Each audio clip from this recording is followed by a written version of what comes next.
President and First Lady attending the premiere of Melania's self-titled documentary tonight in Washington. A little preview of the film you just saw. Let's bring in the founder of LA Mom Magazine, Shirin Yadigar, and Washington Examiner commentary writer Tiana Low-Desher. Thank you both for coming on. Shirin, to you first. The Melania premiere was a short time ago, right? And as expected, all day today, the left was doing whatever they could to tear down the documentary. Here is Pod Save America. Watch.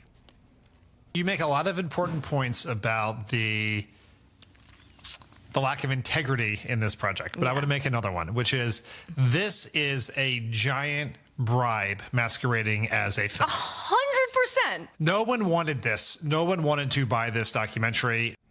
No. The left did not want anybody to buy this documentary. Shirin, what do you think? I mean, this is just more of the same. It is ridiculous what's happened. She is the one First Lady who has not been featured on the cover of Vogue while she was the First Lady. She doesn't get any grace for who she is. She is a legal immigrant in this country who would be celebrated if her politics were of a different right, if she was on, you think maybe. Yeah. I mean, she is the First Lady of the most incredible country in the world, and yet she's ignored, not celebrated for anything. She is protecting children online. She's done so much. I'm so excited that there's a documentary about her. I'm going to take my 4 girls. We're going to watch it because the media has been hiding her. She's like a secret that no one knows about. It's crazy. Meantime, Tim Walz says this is why the president finally called him.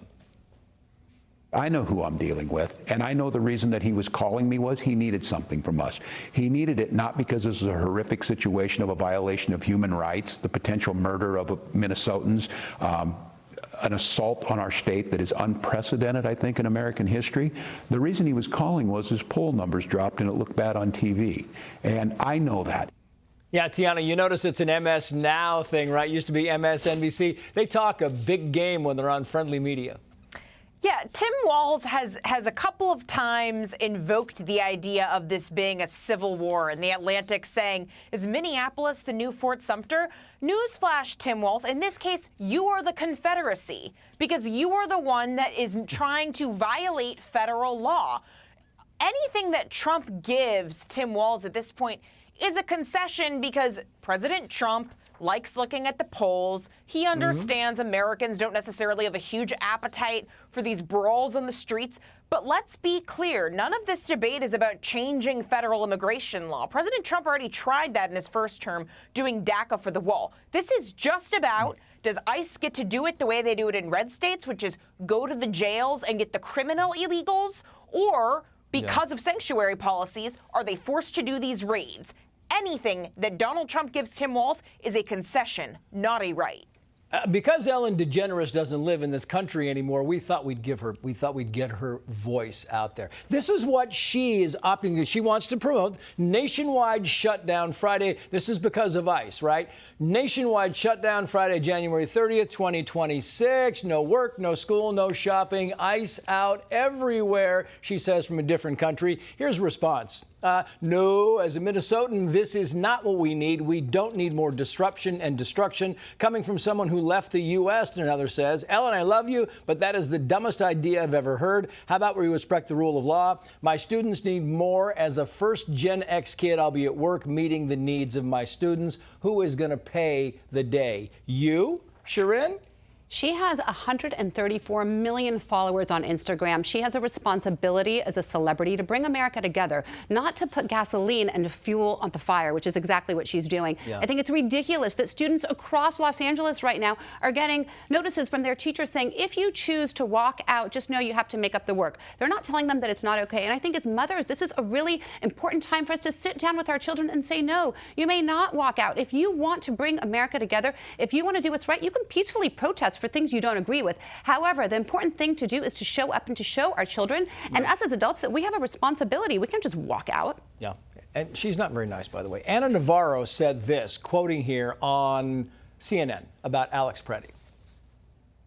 Killed the wrong guy, right? Because this is like the perfect guy. Alex Pretti is the guy you would want to date your daughter. The guy you'd want your son to grow up to be, a decent human being who was serving humanity, serving sick veterans.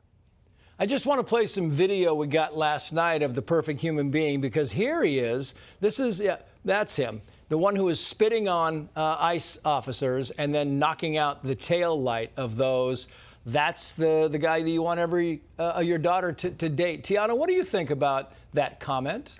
Yeah, Trace, let's ignore the legal minutia of the scrum in the final seconds before he died. This is someone that was obviously trying to obstruct federal law enforcement, bringing a gun not to a protest, right? The protest happened after Pretty's shooting. He was trying to obstruct a law enforcement operation that DHS maintains was to find a convicted illegal alien criminal.